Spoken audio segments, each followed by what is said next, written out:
हुसन गांव का एक चरवाहा था जो रोज अपने बकरियों को जंगल के किनारे ले जाता और उनकी हिफाजत करता था। हुसन के साथ उसका वफादार कत्ता शेरो भी हमेशा होता था।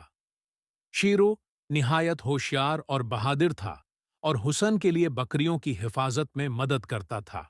एक दिन जब हुसन अपनी बकरियों को चरा रहा था, अचानक जंगल से एक बड़ा भेड़िया निकल आया और बकरियों की तरफ लिपका। बकरियां खौफ से इधर उधर भागने लगें।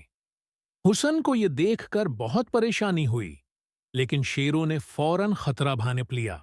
कुत्ता ने बगैर किसी डर के भेड़िए के सामने खड़े होकर जोर जोर से भौंकना शुरू कर दिया। वो भेड़िए के सामने डटकर खड़ा हो गया और हमला करने के लिए तैयार था। भेड़िए ने कुत्ता को देखकर समझा कि ये कोई आसान शिकार नहीं होगा, लिहाजा वो डर कर वापस जंगल की तरफ भाग गया। हुसन ने अपनी बिकरियों को महफूज देखकर सुकून की सांस ली और कुत्ता को गले लगाकर उसकी बहादुरी की खूब तारीफ की।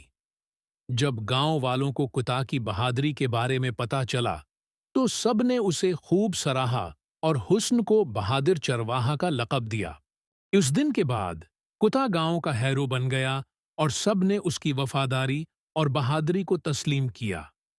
गांव के बच्चे भी कुत्ता से दोस्ती करने लगे और हर कोई हुस्न और उसके वफादार कुत्ते की मिसाल देता। ये कहानी हमें सिखाती है कि हकीकत, बहादुरी और वफादारी से हर खतरे का सामना किया जा सकता है। कुत्ता जैसे दोस्त हमेशा मुश्किल वक्त में हमारे साथ खड़े होते हैं और हमें नुकसान से बचाते हैं।